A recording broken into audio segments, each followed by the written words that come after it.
Buenas tardes, hermanos. Que Dios les bendiga a cada uno de ustedes. Damos gracias al Señor. Eh, Tremenda verdad al último, ¿cierto? El Señor ha hecho todo increíble por nosotros. Tremendo. Bueno, hoy día miércoles 24 seguimos con el libro de Hechos. Hoy mucha información, muchas cosas que en estos capítulos vamos a estar viendo y ya hemos avanzado. Hasta el momento, si usted se da cuenta, hemos avanzado y lo que hemos encontrado es que la iglesia comienza en Jerusalén, ¿se acuerda? En Jerusalén, en Judea y después fue a Samaria. Pero aquí más adelante empiezan a haber situaciones porque hoy día nos vamos a estar viendo, vamos a estar hablando acerca de Felipe el etíope y vamos a seguir avanzando. Ese pasaje nosotros lo estudiamos muchas veces cuando hablamos acerca del bautismo, porque ahí fue justamente donde el apóstol, donde vemos a Felipe justamente demostrándole las escrituras para que esa persona pudiera reconocer a Cristo como su Salvador. Y también es interesante porque algo que no había visto nunca, esto es algo mío por si acaso, algo personal. Porque venía el etíope, ¿cierto? Arriba, este es un carrileo mío, le estoy explicando, es carril mío. Pero venía el etíope arriba en la carreta, ¿cierto? Nos dice la historia. Y Dios manda a Felipe para que se acerque al carro y le explique el Evangelio. Y la pregunta que hace el etíope dice, aquí hay agua, ¿qué impide que yo sea bautizado? Pero ¿sabe qué? O sea, y el Señor algo puso en mí que reforzó en cierta manera ese pasaje, no lo había mirado nunca así, porque esto fue anterior, que fue posterior, pegadito, con lo que quería Simón el mago. ¿Se acuerda del Simón el mago? Que lo vimos la semana pasada, quería pagar para tener el don y poder él también hacer milagros. Y suceden muy juntitos. Entonces cuando esto es algo mío, cuando él dice, aquí hay agua que impide que yo sea bautizado, y dice, le dijo, no, tienes que hacerlo. No, ¿qué dijo? Tienes que creer de todo corazón. Y eso yo dije, creo que se estaba asegurando Felipe que no fuera a suceder lo que había sucedido con el mago, porque el mago hacía como que era, pero no era. Vamos a orar para bendecir la palabra de nuestro Señor y vamos a estar estudiando la Escritura en esta hora y obviamente siempre va a ser de bendición ir aprendiendo grandes verdades. Vamos a orar. Padre, gracias Dios te damos en el nombre de nuestro Señor Jesucristo. Gracias Dios por todo lo que tú has hecho y sigues haciendo por nosotros, como cada una de las canciones que veíamos hoy. Nos hablan, nos transmites, son verdades y realmente Dios, gracias Dios por todo lo que haces por nosotros, lo que estás haciendo. Ayúdanos, mi Señor. Bendice Dios a cada uno de los que estamos en este lugar. Quizás haya otros que nos están viendo en las transmisiones, nos verán más adelante. Dios, tú eres bueno con todos. Sabemos, Dios, que nos amas y es por esa razón que estamos también en este lugar para darte las gracias, para poder descansar en ti. Bendice a nuestros hijos en este frío, en este invierno que tenemos. Cuídalos, protégelos de todos estos resfríos y cosas que hay. Y sabemos, Dios, que a la final tú también confiamos en que tú lo estás haciendo para poder estar aquí, estar viniendo a la casa de nuestro Señor. Háblanos, Dios, a través de tu santa palabra. Muéstranos lo que fue la iglesia, cómo comenzó. Realmente es necesario muchas veces entender nuestras raíces para poder mirar hacia el futuro. Bendice Dios a cada uno en este tiempo, en el nombre de Jesús, nuestro Señor y Salvador. Amén. Así que vamos al capítulo 8 en esta hora. Una de las cosas interesantes que usted a lo mejor dentro del conocimiento, porque eso es lo que uno bonito que va aprendiendo del Evangelio. El Evangelio es progresivo. ¿Sabe qué significa eso? Que va avanzando en conocimiento y en aplicación. Entonces, cuando yo siempre he dicho esto en algunas predicaciones, cuando yo predico algo y usted no lo entiende, no se preocupe, porque más adelante lo puede entender. Y si lo entendió, estaba preparado para entenderlo ahora, pero en un futuro lo va a entender. Como les decía, hemos estado estudiando el libro de Hechos, capítulo por capítulo íbamos avanzando en la historia, cómo comienza la iglesia con solamente judíos. Cuando la gente muchas veces desconoce la historia de la iglesia porque piensan, mucha gente, y a lo mejor usted pensó alguna vez, la iglesia empezó en Roma. ¿Escuchó eso? Y se tomaron el título la iglesia romana. Pero la iglesia comenzó ¿dónde? En Jerusalén. Ahí comenzó. Y después de Jerusalén, ¿a dónde se fue y se estableció? En Antioquía. Todavía ni siquiera aparece Roma. Pero ¿sabe cuál es el concepto? Como estaba el Imperio Romano, asumen eso. Pero así que para que usted entienda que no, comenzó con judíos, capítulo 7 todavía no hay gentiles, no hay gente que no es creyente, pero en el capítulo 8, capítulo 9, capítulo 10 cambia la historia. ¿Ya? Y tiene que ver con lo que Dios justamente habla, por ejemplo, en el libro de Génesis, cuando encontramos justamente los hijos de Noé. ¿Se acuerda que la tierra se corrompió? Vino un gran diluvio, murió toda la gente y solamente se salvaron 8 personas. Dentro de esos 8 se salvaron 3 varones, los 3 hijos de Noé.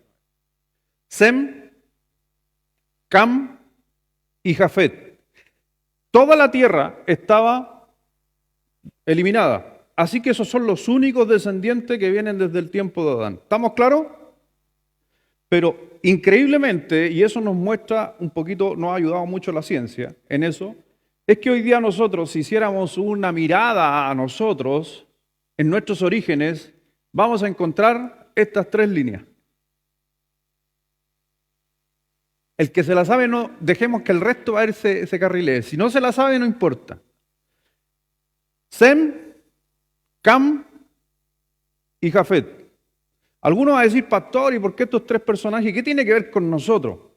Tiene que ver mucho porque el libro de Hechos nos va a mostrar en el capítulo 8 a uno, en el 9 al otro y en el 10 al otro, que son las conversiones.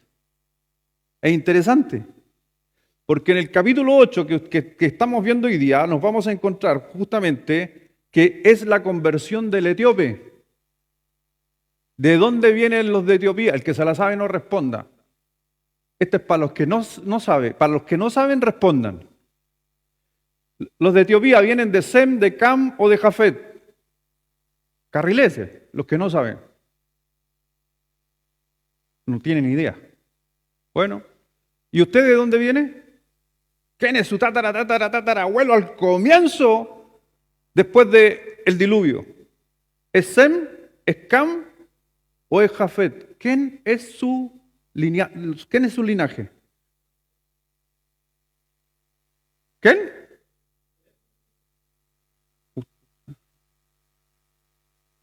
Nosotros somos de Jafet. ¿Ya? Nosotros somos gentiles. ¿Y saben quién eran de Jafet? Roma. ¿Ya? Y nosotros justamente nuestros orígenes son de Jafet. Pero ¿por qué le estoy mencionando esto? Esto es solamente para que usted aprenda algo que a lo mejor no lo sabía. Capítulo 8. ¿Quién se convierte en el capítulo 8? El etíope. ¿Quiénes son los de Etiopía? La descendencia de Cam. ¿Ya? Capítulo 9. ¿Quién se convierte? Saulo de Tarso. Tarso, que entonces, ¿quién era?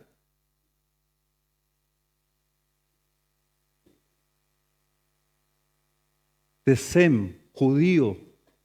Sem, ¿ya? Judío. ¿Y quién se convierte en el capítulo 10? Cornelio, de la línea de Jafet. De ahí venimos nosotros, los gentiles. Pero es interesante, capítulo 8, Sem, que Cam, capítulo 9, se convierte, ¿qué les dije recién?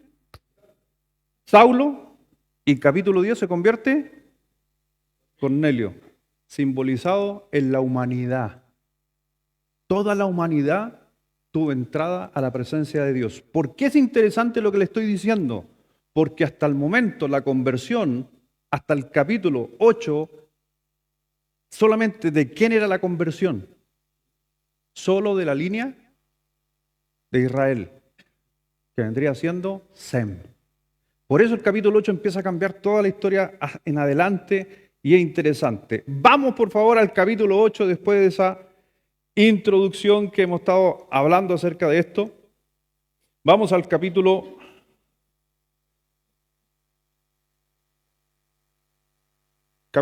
8. Vamos al versículo 26, si no me equivoco. Sí, capítulo 8, 26, ahí quedamos la semana pasada. Vamos al versículo 26.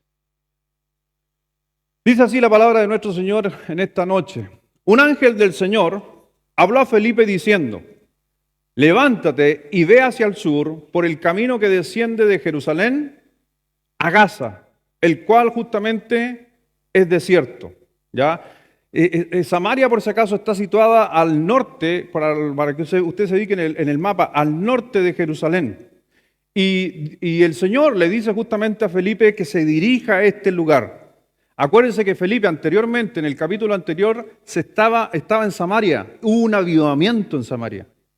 Fue uno de los grandes avivamientos y se podría decir uno de los más grandes avivamientos después de Jerusalén. Así que el Señor le dice a Felipe que descienda justamente y que vaya, por si acaso, al encuentro del etíope. Versículo 27 y 28. Entonces él se levantó y fue. Y sucedió que un etíope, ¿de dónde viene? ¿De dónde Etiopía? De África, ¿ya? Era un etíope de África, obviamente, que les decía a ustedes recién, de Cam. Viene justamente, dice, eunuco, que era el cargo que ocupaba dentro de un reinado, ¿ya? Que es un oficio dentro del reinado, que eran los que estaban muy pendientes muchas veces cuidando a la reina, ¿ya? Y por de ahí viene justamente la palabra eunuco. El apóstol Pablo también ocupó ese mismo texto a veces para decir que algunos fueron eunucos, algunos nacieron eunucos. Y cuando está hablando de la palabra eunuco, que después, inclusive en el mundo, aquí en Chile más bien dicho, tomó una palabra bien vulgar, esa palabra, reduciendo algunas palabras, para referirse a ciertas personas, siendo de que la palabra, simplemente por qué nace y por qué tiene este término, porque a los hombres, cuando eran tomados prisioneros en alguna guerra, y sobre todo eran jóvenes, porque tampoco eran adultos, eran jóvenes, a ellos le cortaban sus testículos, para que sirvieran a la reina y no se tentaran con la reina. ¿Ya? En el caso del hombre se pierde la testosterona. Entonces el deseo se pierde. Entonces, ese era. Pero también hay algunos, Pablo dice, y algunos nacieron eunucos, y ahí hay varias interpretaciones, pero la más creída por la teología es que eran muchas veces esclavos o hijos de esclavas que nacían. Entonces nacían para ese servicio, ni siquiera les daban a escoger, nacía, lo criaban, lo operaban y al servicio de la reina. Porque se quieren ocupar muchas veces de ese pasaje para establecer que se puede nacer con una condición sexual. Y la Escritura obviamente nunca va a respaldar esa posición. Es todo lo contrario, a eso se está refiriendo. Así que este era alguien justamente que servía a la reina. Dice funcionario, por eso lo dice, funcionario de Candace, reina de los etíopes, el cual estaba sobre todos sus tesoros y había venido a Jerusalén para adorar. Volvía sentado en su carro y leyendo al profeta. Por si acaso, no se olviden, para los que les gusta un poquito la historia, que siempre África, inclusive África, se ha reconocido como uno de los países que Dios, o continente, que Dios ha ocupado para el resguardo. ¿A dónde se fue Jesús cuando era niñito y lo querían matar? A Egipto. ¿A dónde se fue? A África. Y si usted mira para atrás, muchos personajes que tuvieron problemas de persecución, siempre su camino era África. Por eso es interesante que África siempre ha tomado un papel de protector hacia Israel, de huida en aquellos tiempos, y también marcó algunas cosas, porque es muy interesante que cuando usted, a los que les gusta la historia un poquito, por ejemplo, cuando en el año 252 antes de Cristo, la Biblia estaba escrita en hebreo y en arameo, pero hubo un grupo de personajes en Alejandría, en Egipto, donde estaba la biblioteca más grande del mundo en aquel momento. Entonces dijeron, pero nosotros necesitamos la Biblia en un idioma que en aquel tiempo era uno de los idiomas más universales. ¿Cuál era ese idioma? El latín, porque venía el Imperio Romano justamente. Dentro del imperio venía el latín, y a eso se le llamó a esa Biblia que usted ha escuchado por ahí, a la famosa Vulgata latina o la de los 70.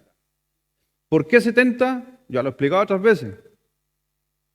No eran 70 traductores, eran 72 traductores que trajeron exclusivamente del pueblo hebreo para la traducción.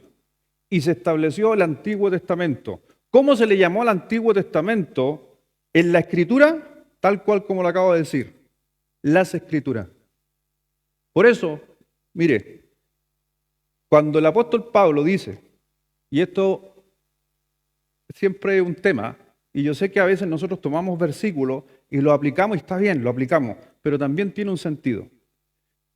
En Primera de Timoteo, cuando el Señor nos habla en Timoteo, capítulo 3, dice, toda la Escritura es...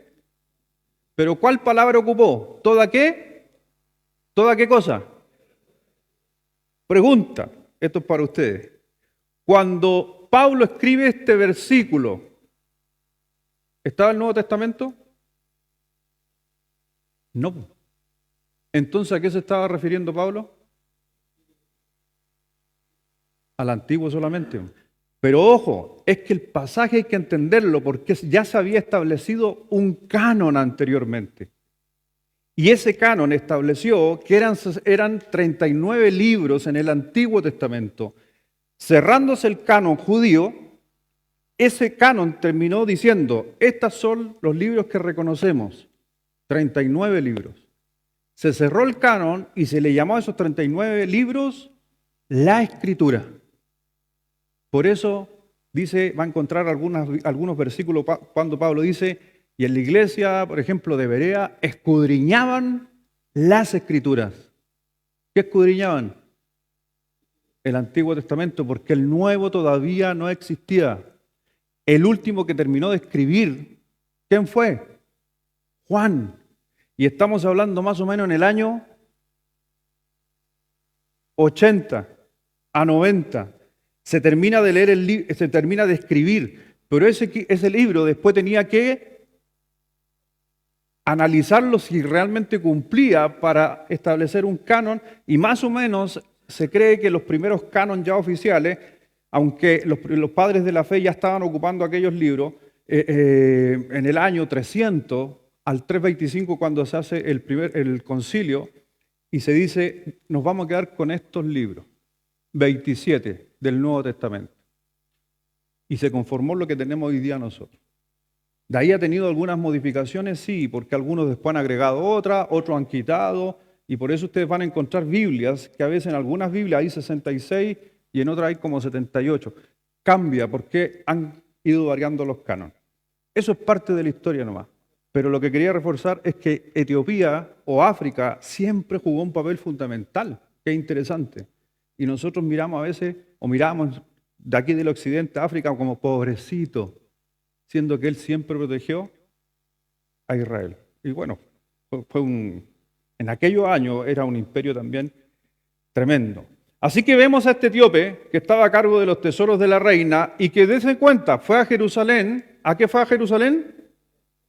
¿Y por qué fue a adorar si él era africano y no tiene nada que ver con Israel? Iba al templo de Jerusalén. Es que interesante, acuérdense, ¿quién fue a conversar con Salomón? Iban reyes de todos lados y una de las que he mencionado es justamente una reina de Etiopía con Salomón. Y Salomón le anunció, e inclusive las historias piensan, algunos creen, esto es ya extra bíblico, pero algunos piensan que el arca se la llevaron los etíopes y la tienen guardada los etíopes porque tiene esa figura África de guardar y proteger a Israel. Pero eso es fuera de veracidad, solamente se cree. Así que vemos que él iba en el carruaje y este ciudadano de Etiopía había venido a Jerusalén para adorar porque andaba en busca, un pagano, estaba siguiendo el lineamiento judío, por eso fue a adorar. Así que nuevamente era un etíope, pero obviamente con una cercanía al judaísmo.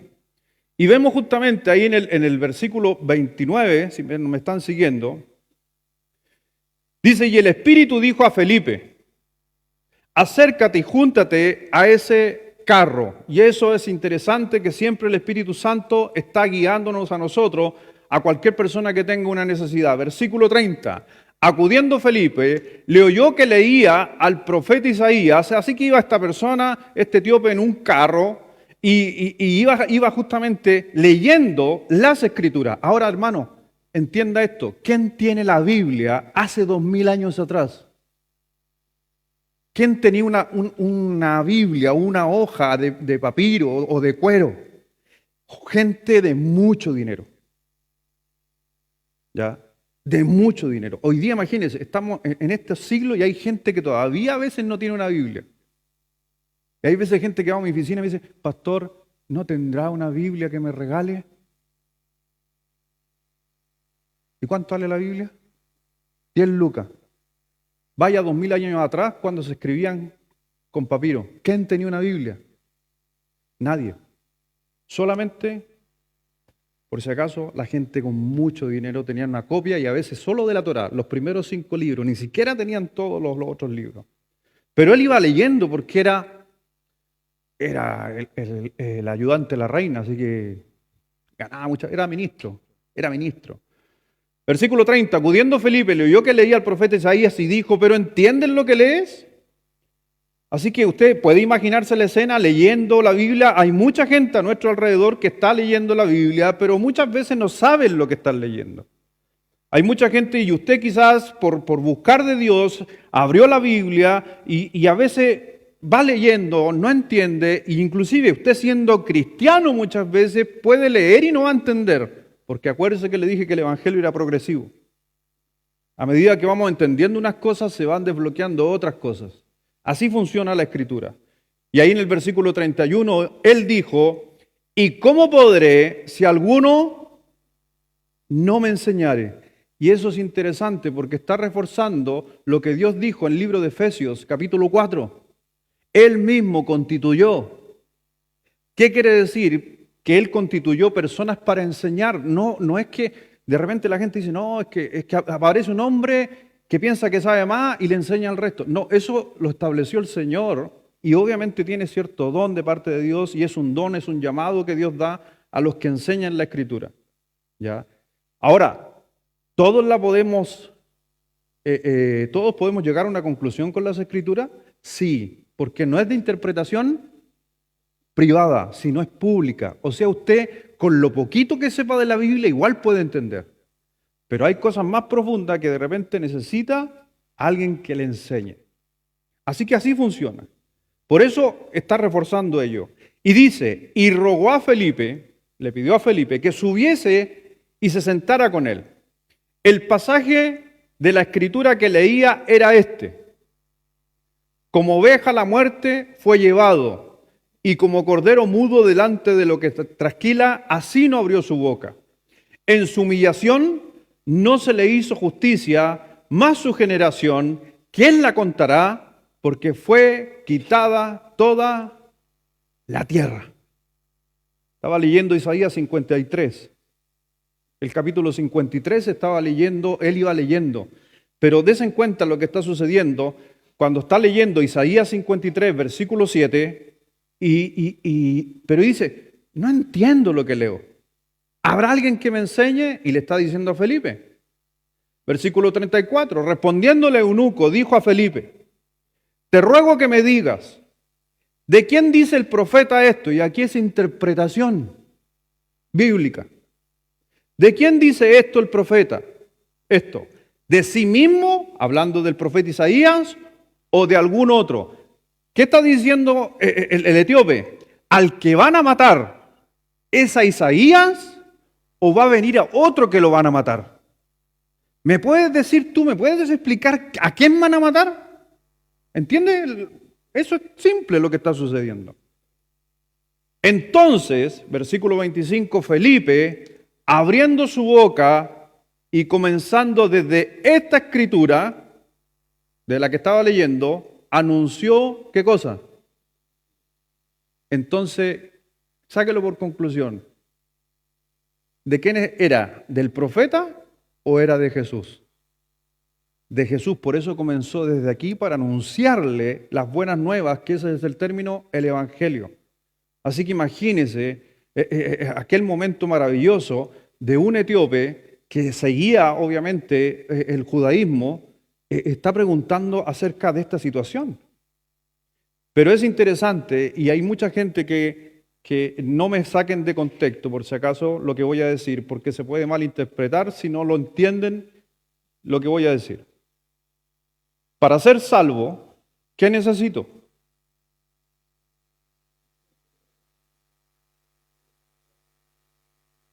¿Creer en qué?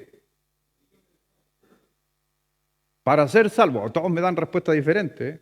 Pues por lo menos, entonces no me van a malinterpretar. Yo sé que todos nosotros, cuando hablamos de la salvación, para poder llegar a la presencia de Dios y ser salvo por la gracia del Señor Jesucristo, Él es el que murió en la cruz, ¿cierto? Nosotros decimos, el primer requisito, necesitamos fe. ¿Fe en qué?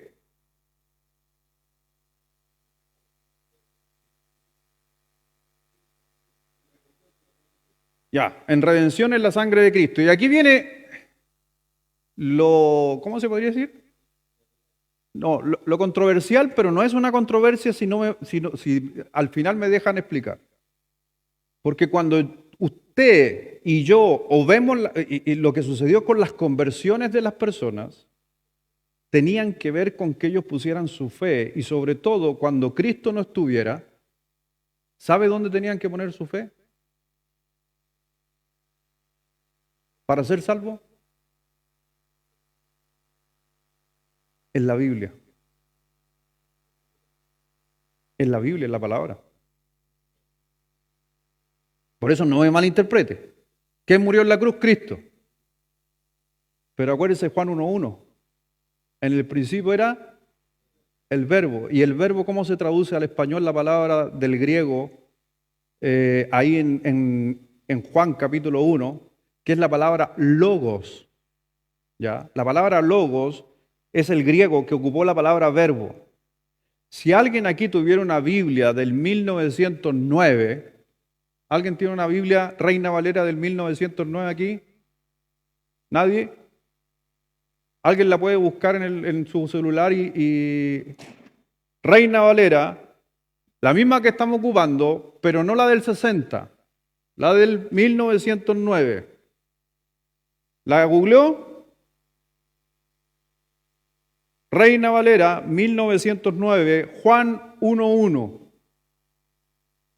Pero muéstranos, Martinita, Juan 1:1 en el Reina Valera del 60. Estamos hablando de traducciones.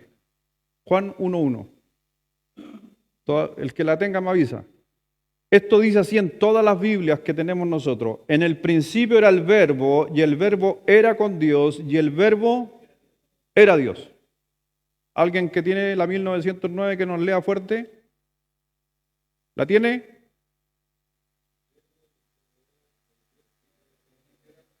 Ah, ¿la de 1909 está así? Es la de la 1569, que es la original por si acaso. De ahí salieron todas las Biblias. Reina Valera de 1569. O la Biblia del oso les va a aparecer alguna. Bien, eso es lo que quería llegar. La traducción original, la primera Biblia que se traduce al español, tradujo la palabra logos literalmente. En el principio era la palabra. Vaya siguiéndonos. O la palabra verbo. En el principio era la palabra. Y la palabra era con Dios. Y la palabra era Dios.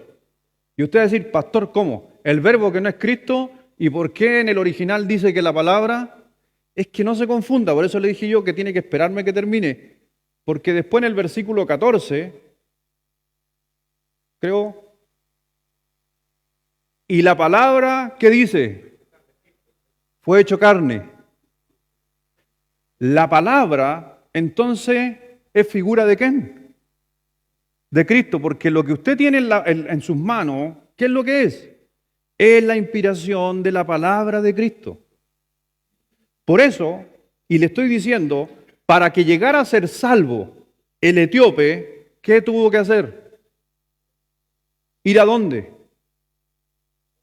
A la palabra. Por eso dice, y comenzó el evangelio, las buenas nuevas de salvación. ¿Y a qué le llamamos el evangelio nosotros? A la palabra. Por eso, para que usted piense un poquito, porque usted, cuando usted se convirtió, el Espíritu Santo le habló, pero para poder convertirse, ¿de dónde sacó el conocimiento para convertirse? ¿A dónde fue? ¿A dónde lo llevaron? A la palabra. Porque la fe viene ¿por qué cosa? El oír la palabra de Dios. Por eso predicamos, por eso anunciamos, por eso el apóstol Pablo se para y predica para que la gente escuche la palabra y tome una decisión por Cristo. Así que estamos hablando de que esta salvación era un comienzo a través de la palabra y no funciona de otra manera. Por eso nos dijo, id y anunciad el evangelio, porque la palabra es clave. Mire lo que dice, por favor, para reafirmar esto, en Primera de Pedro, capítulo 1, Primera de Pedro 1, 23 al 25. Primera de Pedro 1, del 23 al 25. Dijo el apóstol Pedro aquí, ¿está conmigo? Dice, versículo 23, siendo renacidos, ¿usted fue renacido? ¿Amén? ¿Fue salvo? ¿Es salvo? Amén.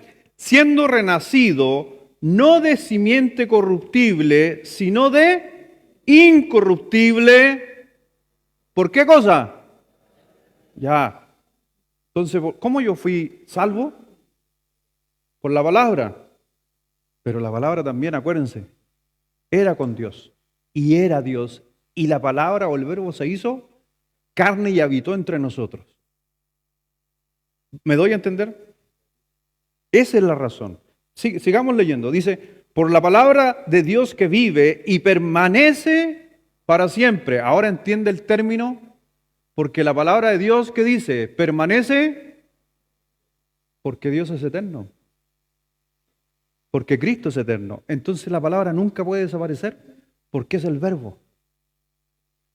Porque dice, versículo 24, para terminar ese texto ahí, porque toda carne es como hierba y toda la gloria del hombre como flor de la hierba se seca y la flor se cae, mas la palabra del Señor permanece para siempre. Así que, hermano, cuando el Espíritu de Dios usa la palabra de Dios, ¿qué sucede? Viene el concepto de arrepentimiento. Viene el concepto de que yo necesito algo para cambiar mi vida. Y Felipe justamente le estaba contando al etíope acerca de Jesús, pero todo se inició a través de la palabra. Versículo 36 del libro de Hechos 8. Y yendo por el camino, así que imagínense, van en el carrito, en la carreta, Felipe se sube, le explica las Escrituras, le habló del Evangelio del Señor Jesucristo, y no solamente le habló del Evangelio, porque hay que sacarlo por conclusión. Cuando el etíope dice, y yendo por el camino, llegaron a cierta agua, nos dice el escritor, Lucas, y dijo el eunuco, aquí hay agua, ¿quién impide que yo sea bautizado? Pregunta, ¿de dónde sacó el etíope que tenía que bautizarse? Leyendo las Escrituras,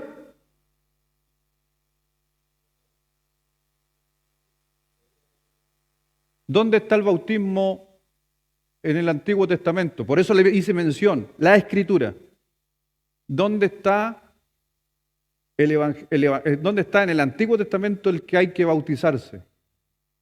En el nombre de Cristo. ¿Está o no está? No está, porque ese es un mandato del Nuevo Testamento. ¿Qué quiere decir? Que él iba leyendo las Escrituras. Felipe, ¿qué le dijo? Pero tú tienes que aceptar que Jesucristo es el Mesías. Y lo que decía Isaías se cumplió, vino el Mesías. Pero interesante, Felipe, no teniendo el Nuevo Testamento, eso quiere decir que, acuérdense, ¿quién lo mandó para allá? El Espíritu. ¿Qué le dijo entonces al etíope? Que tenía que bautizarse. ¿Qué es lo que tenemos que nosotros, por ejemplo, en el libro de Hechos? ¿Qué dice? Y creyeron y fueron bautizados, porque eso es lo que enseñaban los apóstoles. Y aquí ya estamos viendo en estos primeros siglos que cómo la inspiración de Dios a través de los apóstoles ya se había impregnado en algunos seguidores de los apóstoles repitiendo lo mismo, porque hasta ese momento la información que corría nuevamente se sigue repitiendo como sucedió el Pentateuco, a través de tradición oral. ¿Ya? Y es por eso que nosotros, mi hermano, yo le digo a ustedes que de repente yo escucho a veces cristianos tratando de defender la Escritura, pero si no tienen la idea de la historia de las Escrituras, se meten en una bolsa de gato. En serio se lo digo. Y con mucho cariño, amor. Hay muchos hoy día creyentes que defienden una escritura, defienden una versión, que esta versión es del diablo, que esta versión es de acá, que esta versión... Mi hermano, tanta cosa. Pero es que mi hermano, acuérdense, ha sido progresivo. Y el que vino a cambiarnos el entendimiento a los de la línea, se podría decir de nosotros, de nuestra habla, de todo el idioma descendiente del latín, fue justamente Casidoro de Reina y Cipriano de Valera. ¿Qué es lo que usted tiene? RB, ¿ya? Reina Valera, del 60. ¿Y sabe quién era? De aquí algunos van a ir de espalda. ¿Sabe de dónde era? ¿De qué religión era? Sí, era sacerdote católico. Pero ¿por qué él empezó a traducir la escritura? Porque él no se tragó lo que se estaba enseñando. Y él dijo, todos necesitan escuchar el Evangelio. Porque acuérdense que en un periodo la Biblia, la liturgia, solo en latín. Y había un concepto que los laicos, ¿quiénes son los laicos? No los sacerdotes no son laicos, tienen el clérigo. Yo no sería laico, un clérigo, ¿cierto? ¿Qué decía? Que ningún laico podía interpretar las escrituras. Y por eso hubo persecución por este libro. Y si ustedes leen, y un día les recomiendo, lean la historia de Casidoro de Reina y de Cipriano. ¿Sabe que a ellos los persiguieron por toda Europa para matarlos? ¿Por qué? ¿Qué estaban haciendo? ¿Por qué estaba haciendo él? Traduciendo. ¿Ya? Traduciendo. ¿De dónde? Del latín, o más conocido, de los textos originales llamados los textos receptus o receptus, que eran textos en latín que eran más originales. ¿Me entiende? Ahora, ¿alguien tiene NBI? ¿Aquí hay alguien con una NBI? ¿Nadie tiene NBI aquí? Allá al fondo tiene una NBI. Su Biblia no fue sacada del texto receptu o receptu. Su Biblia fue traducida del texto crítico. ¿Sabía eso usted? Que las fuentes de la Biblia tienen dos fuentes, o texto crítico o texto receptu. Y es por eso que hay diferencia. Pero en esencia es lo mismo, porque vienen de un original, que es la Septuaginta. ¿Amén? Es un poquito de Biblia. ¿Ya? ¿Alguien tiene pechita? No estoy hablando en lengua. Pechita. Yo tengo una Biblia pechita y la ocupo, a veces la ocupo para poder entender algunos pasajes. Fue la primera Biblia que es más antigua que todas las otras, porque fue una Biblia completa en arameo. ¿Y por qué tiene el término? Porque la traducción de pechita es del arameo al español. Y la que usted tiene en su mano, ¿de dónde es? Del griego al español. La pechita es del arameo al español. ¿Y es por qué muchos ocupan esa versión?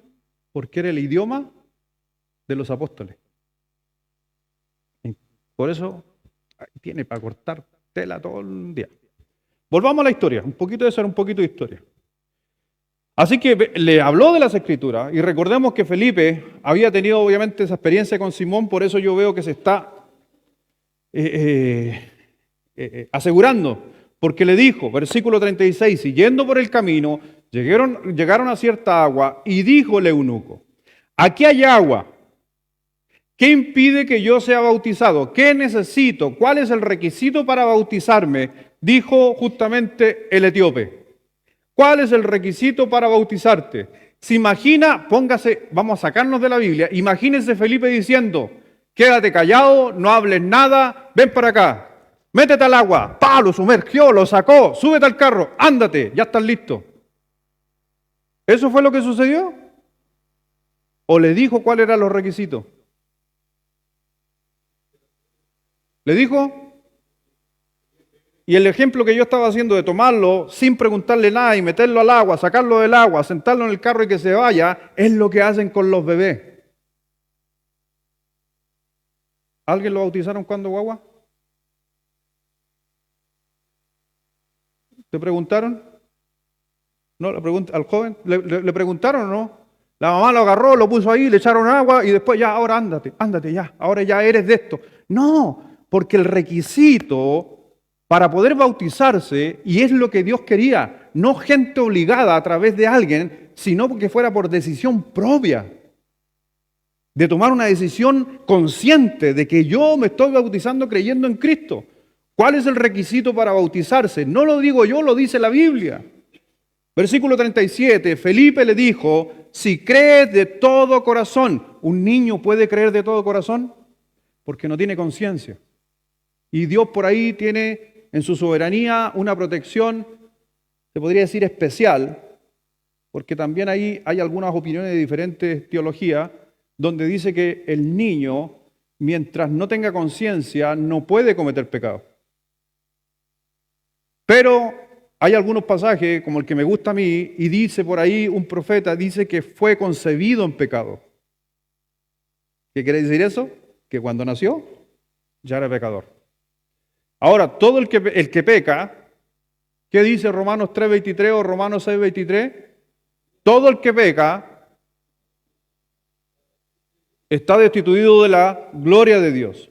Por eso, Dios siendo soberano y justo, crea este espacio donde mientras no hay una conciencia, Él hace una salvedad.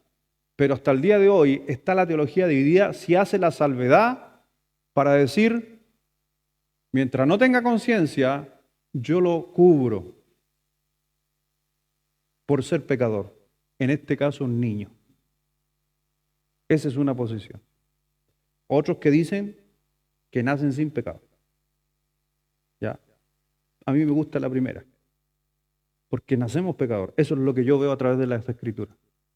Pero independiente, los niños están bajo la cobertura de la justicia de Dios. Y no van a perecer nunca.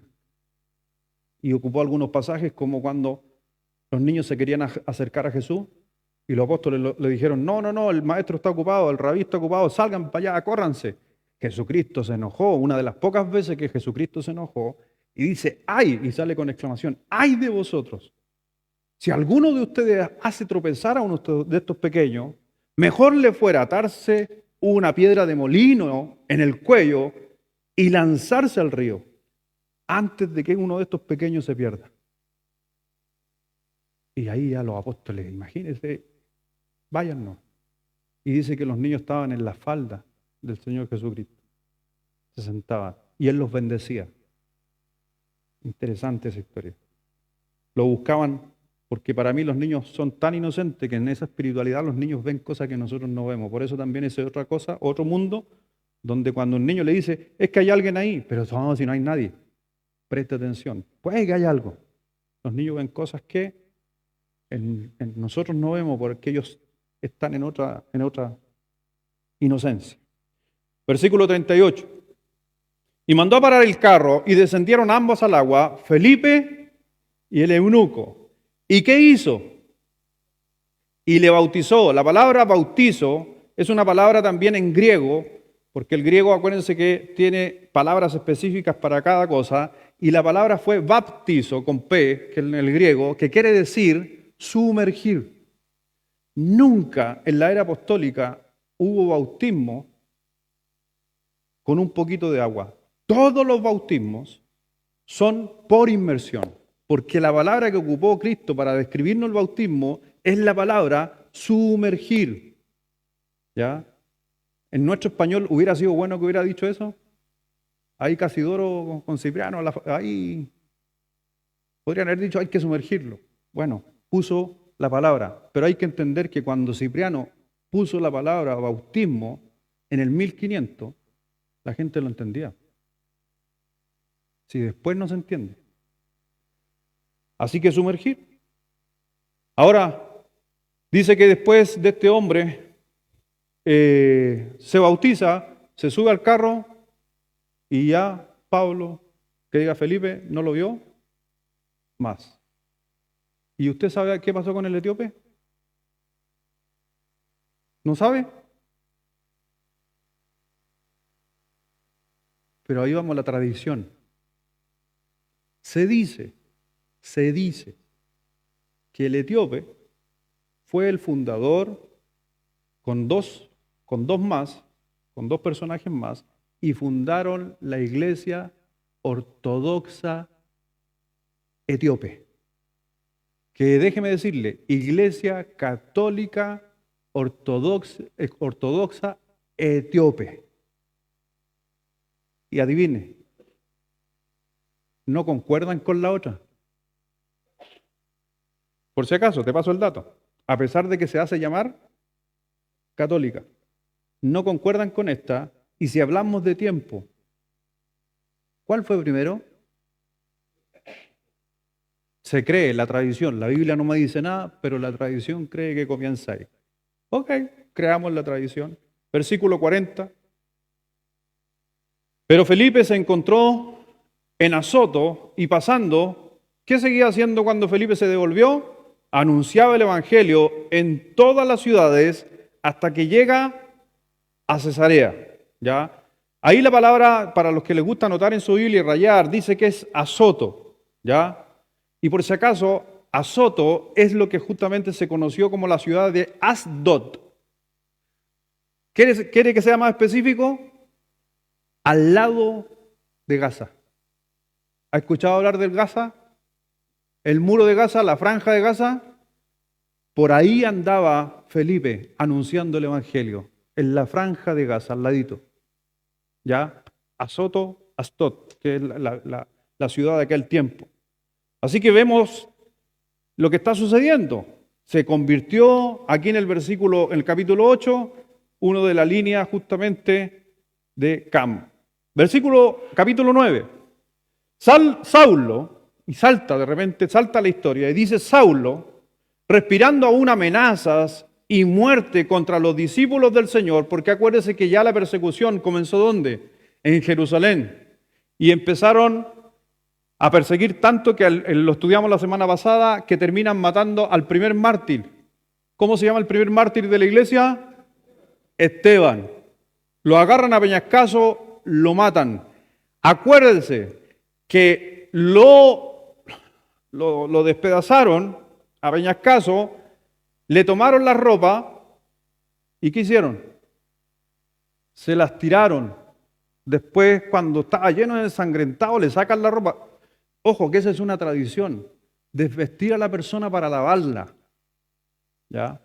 Y inclusive, aquí un poquito más adelante, sucede con Dorca. ¿Ha escuchado hablar de Dorca? Dice que la desnudan y la lavan cuando se muere. Así que era tradición sacar la ropa. Le sacaron la ropa a Esteban y tiraron la ropa. Y dice la Biblia en el capítulo de la semana pasada que cayó a los pies de ¿quién? De Saulo de Tarso. Entonces cuando Esteban dice, antes que lo mataran, dice que mira al cielo y vio a Jesús sentado a la diestra. En otras palabras, y vi al Mesías sentado a la diestra de Dios Padre después de haber ascendido. ¿Quién escuchó eso? Saulo. Todas esas cosas no son por casualidad. Dios ya estaba sembrando, y muchos teólogos piensan que el que marcó la vida de Saulo fue Esteban.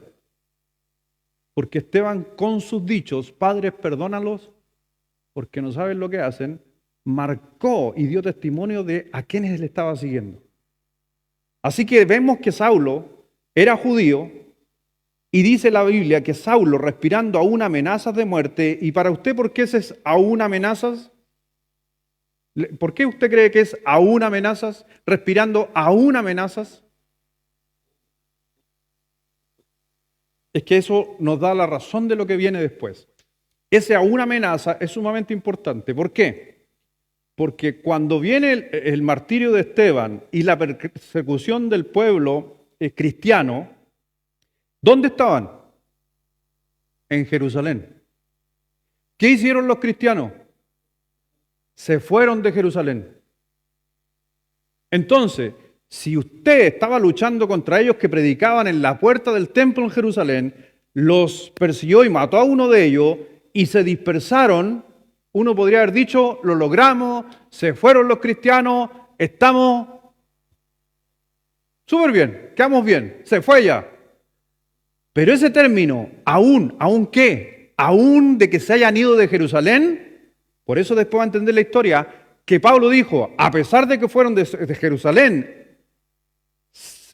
sintió tanto odio que dijo, los voy a perseguir a donde se vayan. Eso es lo importante de la aún amenazas. Versículo 2, y le pidió cartas. ¿Qué quiere decir eso? Pasaporte. Porque en el Imperio Romano, para poder andar traspasando de lugar al lugar, necesitaban cartas. Así que para poder salir de Jerusalén, tuvo que pedir cartas para las sinagogas de Damasco. Acuérdense, ¿quién administraba las ciudades? Roma era el dueño, pero eran los concilios judíos que controlaban. ¿A Cristo lo golpearon? ¿Al apóstol Pablo lo golpearon? Sí, primero los judíos, y después que lo tenían golpeado, ¿a quién se lo pasaban? Para que aplicara la sentencia final, Roma. Pero acuérdense que era el concilio de judíos que mandaba a tomar preso a la gente. Por eso Pablo pide carta a los concilios de esta ciudad para ir al otro concilio y atravesar, o si no también era multa. Y le pidió carta para las sinagogas de Damasco a fin de que se hallase algunos hombres o mujeres de este camino, que ese fue el primer nombre de la secta de los cristianos. Si alguien le pregunta alguna vez, ¿y cómo se llamaba la primera iglesia que Dios fundó? No, ellos no se denominaron la secta del camino, la gente los denominó. Por eso dice, y le pidió cartas para las sinagogas de Damasco a fin de que se hallase algunos hombres o mujeres de este camino.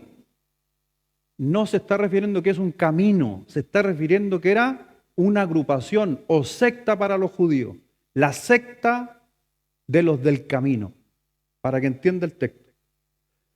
Y los trajese presos, ¿a dónde? A Jerusalén. Así que vemos que el evangelio se expande, se dispersaron, Felipe se fue a Samaria. ¿Los apóstoles dónde se quedaron? ¿O también arrancaron? No, los apóstoles no se fueron de Jerusalén, se quedaron en Jerusalén, por si acaso. Así que este Saulo de Tarso va justamente siguiendo a este grupo de cristianos para Damasco. Y él dice, los voy a ir a buscar y los voy a ir a meter presos. Versículo 3, mas yendo por el camino, y aquí cambia el término, por el camino literal, aconteció que al llegar cerca de Damasco, repentinamente le rodeó un resplandor de luz del cielo. No es un ovni. Y cayendo en tierra, oyó una voz que le decía, Saulo, Saulo, ¿por qué me persigue? Nosotros sabemos quién es esa voz, ¿cierto? ¿Quién es esa voz? Jesucristo. ¿Por qué no es Dios? Aunque es Dios. Porque el requisito para ser un apóstol es que ¿qué tenían que haber hecho?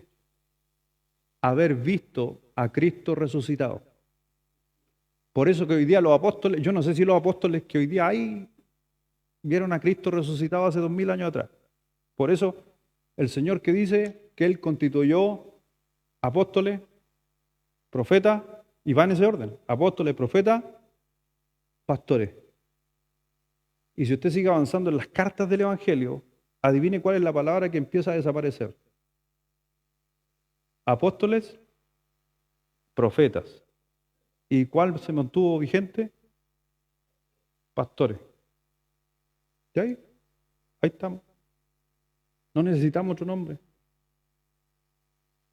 Dice versículo 3 y 4, versículo 4, y cayendo en tierra, oyó una voz que le decía: Saulo, Saulo, ¿por qué me persigues? Y eso, mi hermano, déjame decirte que cuando tú estás sufriendo, Cristo también está sufriendo. Cuando persiguen a un cristiano, Jesucristo se siente perseguido. Cuando tú sientes dolor, Jesucristo siente dolor. Porque le dijo a Saulo en propia persona: ¿por qué me persigues? Pero Saulo, ¿a quién estaba siguiendo? A los cristianos. ¿Y qué dijo Cristo? ¿Por qué me persigues? Así que Cristo está en nosotros. Versículo 5. Él dijo, pero interesante, ¿por qué el Espíritu Santo ya estaba obrando en él? ¿Qué le dijo? ¿Cuál es la pregunta? ¿Y por qué le dijo Señor? Porque ya había algo en su interior que le estaba diciendo: es el Señor, o Mesías o Rabí. ¿Quién eres, Señor? Y él le dijo, ¿qué le dijo?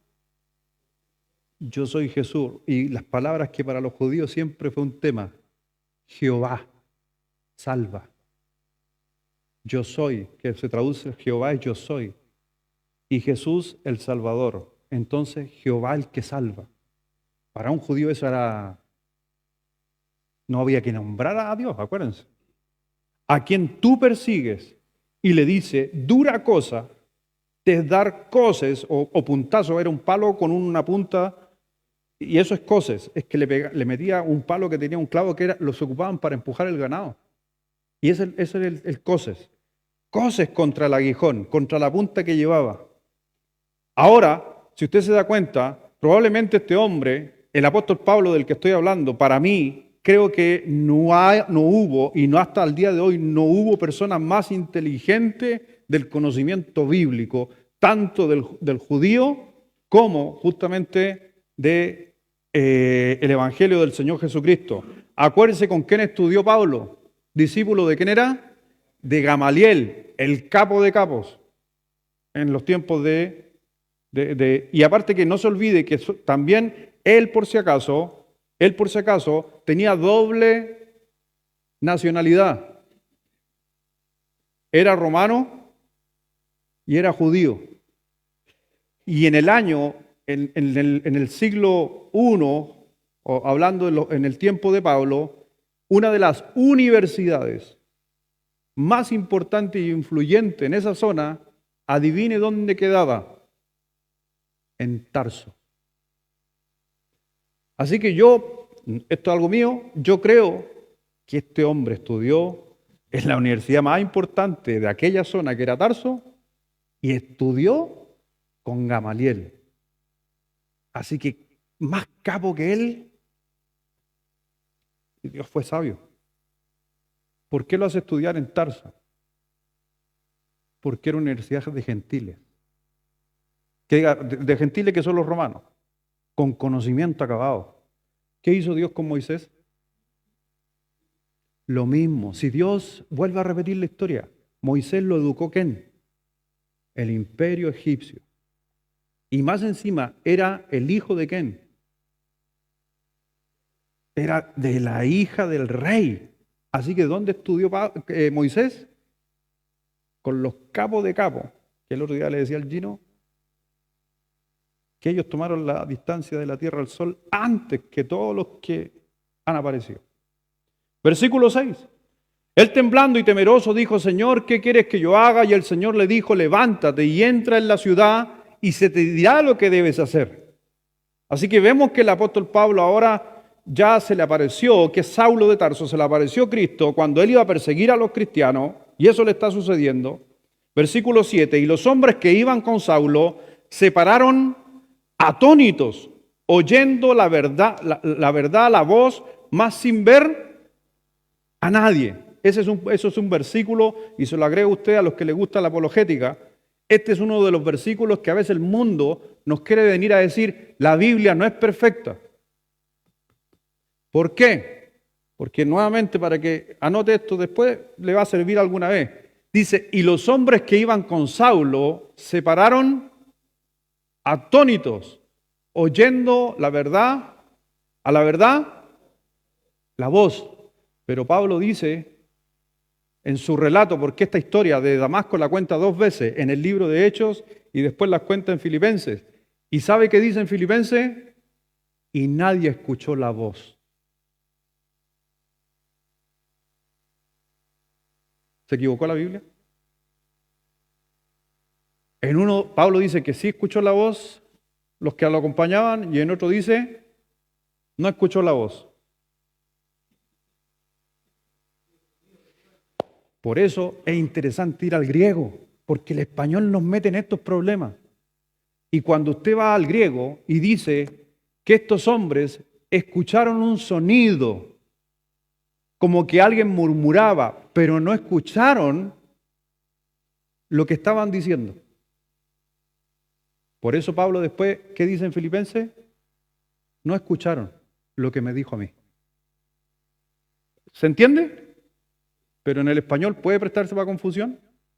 Sí, por eso la Biblia, por si acaso, no tiene errores, solamente malas interpretaciones y algunos errores de coma y punto que muchas veces han llevado a tener algunos problemitas, porque la Biblia, no se olvide que la puntuación y comas y puntos aparecieron recién 800 años antes de Cristo y la Biblia había sido escrita ya antes de eso, 4000 años antes.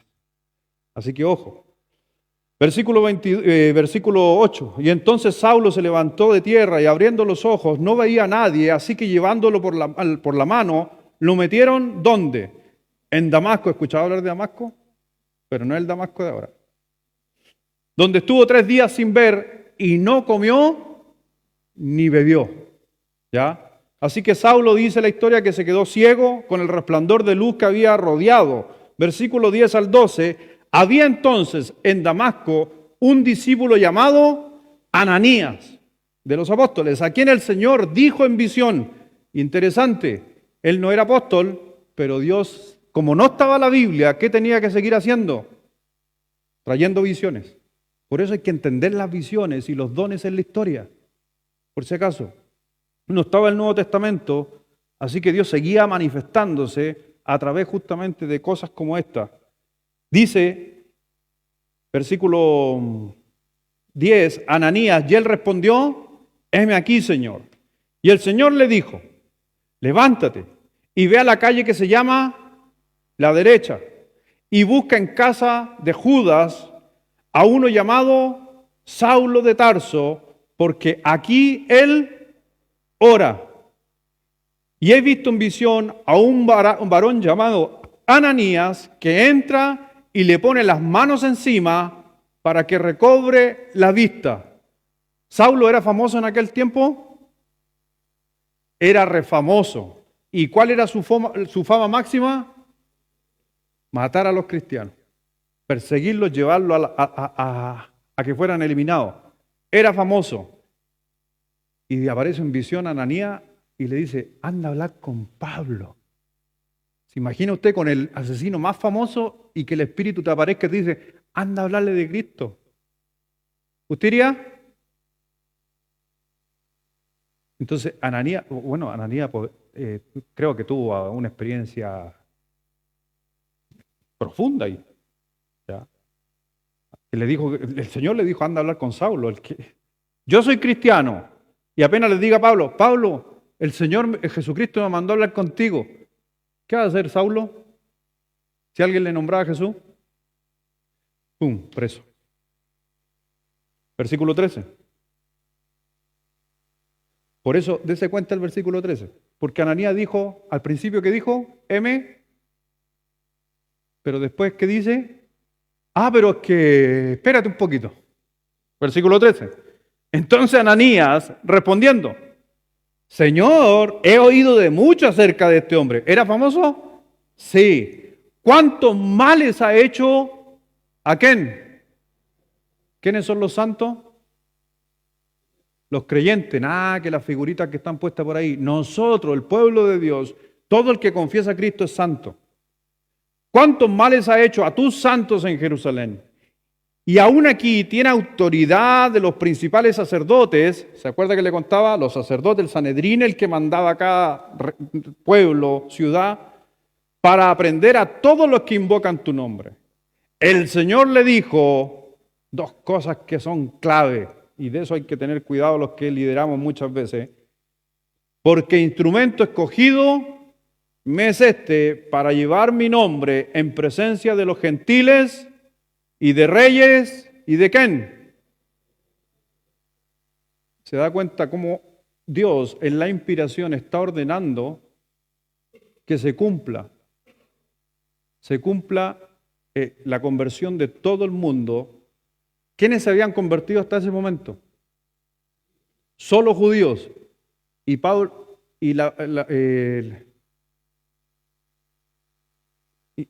cuando Dios escoge a Pablo, y Pablo justamente es escogido, mire el orden que estableció la prioridad de la conversión.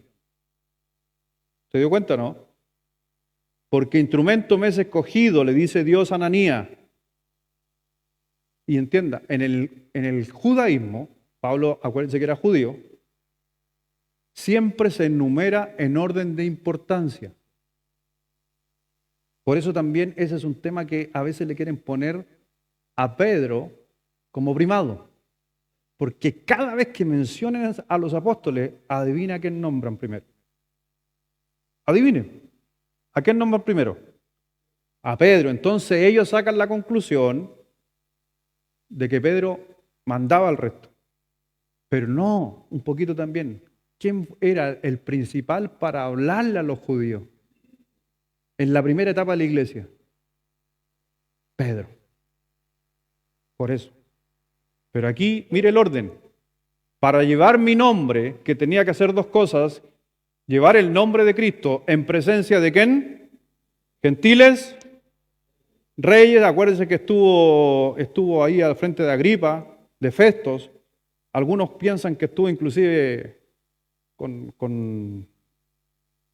¿cómo se llama? Con Nerón, algunos sacan la cuenta que podría haber estado con Nerón, con reyes. ¿Y al final a quién? Judío. Ese es el orden. Así que ahí vemos dos cosas. ¿Cuáles eran las cosas que tenía que hacer? Llevar el nombre. ¿De quién tenían que llevar el nombre? Del Señor Jesucristo.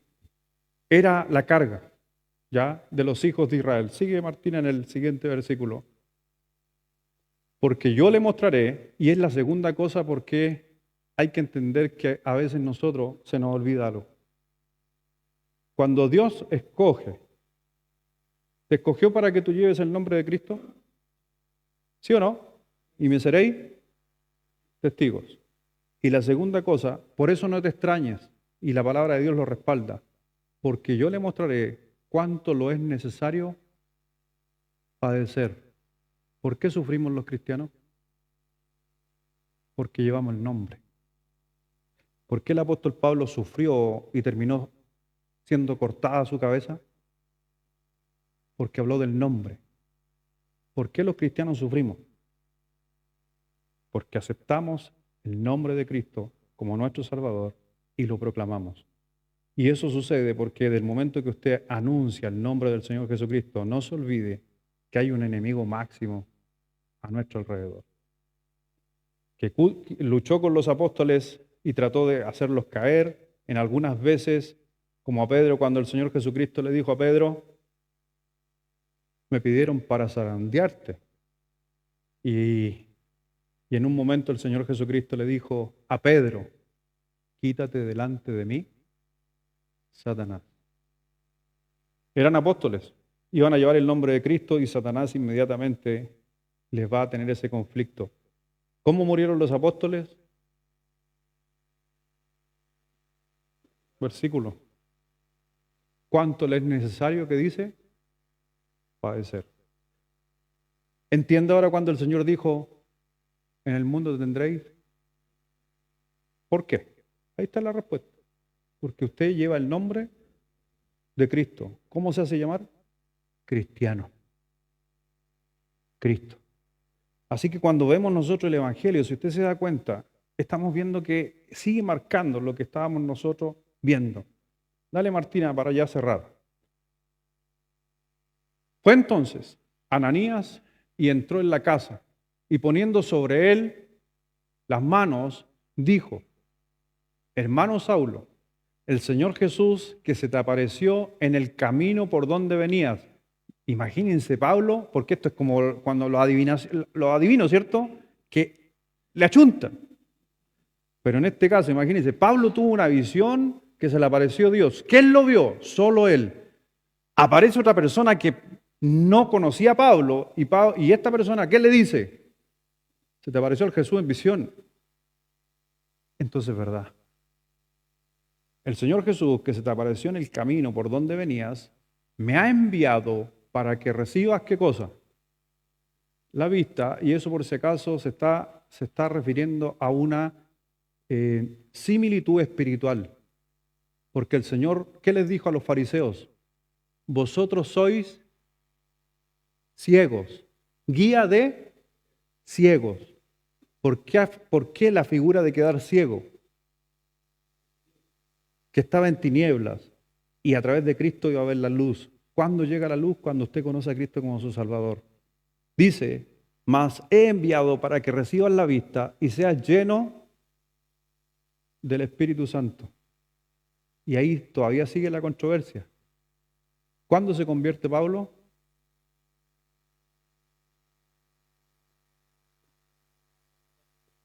¿Aquí? ¿O cuando vio la visión y dijo, Señor, aquel que invocare mi nombre, Romanos 10, versículo 13, y todo aquel que invoque mi nombre será, pero acuérdese, estamos en el libro de Hechos, y Hechos es un libro transicional. Lo más probable que Pablo fue salvo en el camino a Damasco. Pero hasta ese momento tenía que tener la imposición para que bajara el Espíritu Santo.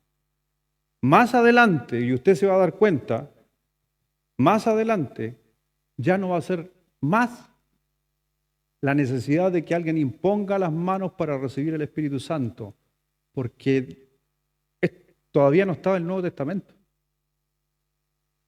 Ahora que está el Nuevo Testamento, ¿qué es importante para nosotros? ¿Las señales o la Escritura? Y mientras no estaba la Biblia, ¿qué era importante? Y entiende por qué estaban los dones, manifestaciones, milagros. Pero una vez que terminó eso y llegó el Evangelio, empezaron a desaparecer todas esas cosas. Así que vemos justamente que aquí tiene que recibir a través de Ananías la imposición de manos para que sea lleno del Espíritu Santo, y tiene doble lectura, llenura que el Espíritu Santo llegó y que se malinterpreta y que terminó siendo controlado. Y para ser controlado ya tiene que haber recibido al Espíritu Santo, porque el Espíritu Santo no puede controlar a alguien que no tiene. Entonces es una doble figura. Por eso, para mí, el apóstol Pablo se convirtió en el camino después de la aparición y no en el momento de Ananías, porque si no, la salvación estaría en el mensaje y no en el mensajero y no en el mensaje. Versículo 12 al 14 y ahí terminamos. Que diga versículo, ¿en cuál estamos? No veo de aquí. Dale, Martina. Y al momento dice, le cayeron de los ojos como escamas y recibió al instante la vista. Y levantándose, ¿qué dice? Pero para poder ser bautizado, ¿cuál era el requisito? entonces creyó cuando estaba ciego todavía. Bienaventurados los ciegos. Todo se une, todo se junta. Bienaventurados los ciegos. Pablo fue salvo estando ciego espiritualmente y fue salvo. Se le recobra la vista, como ya era salvo. ¿Cuál es el siguiente paso después de ser salvo? Bautizado. Y no se olvide nunca que Pablo también nos enseñó algo, que Pablo no comenzó su ministerio si todavía no se bautizaba. Por eso, hasta el día de hoy, después de 2000 años, siempre tratamos que toda persona que quiera servir tiene que haberse bautizado. Vamos a orar. Deje la nota ahí donde quedamos por si acaso. Señor, gracias Padre te damos, mi Señor, por todo lo que tú nos enseñas, nos muestras a través de tu santa palabra. Dios mío, yo sé, Padre mío, yo sé, Dios, que todo comenzó hace bastantes años atrás, pero increíblemente estos relatos nos llevan a entender que hay sufrimiento detrás. Hubo persecución y este hombre que era el gran perseguidor, Dios tuvo misericordia. Hoy día muchos de nosotros, de los que estamos aquí, no nos vamos a comparar al apóstol Pablo, Dios, pero sí podemos entender que también nosotros éramos igual de perversos que el apóstol Pablo, o en aquel tiempo Saulo de Tarso. Pero un día se cayeron las escamas de nuestros ojos y reconocimos a Cristo como nuestro Señor y Salvador. Y comenzamos justamente a ser parte de los santos, a ser hijos tuyos. Y nuestros ojos abiertos empezamos también a entender la Escritura, a mirar y analizar la palabra, parte por parte, para la edificación de nuestras vidas y también entender muchas veces procesos que pasamos, dificultades e inclusive los sufrimientos. Así que mi hermano, si tú has sufrido o estás sufriendo, déjame decirte que también son sellos justamente de padecer por llevar el nombre de Jesucristo. Bendice Dios nuestras vidas. Gracias por todo. En el nombre de Jesús. Amén.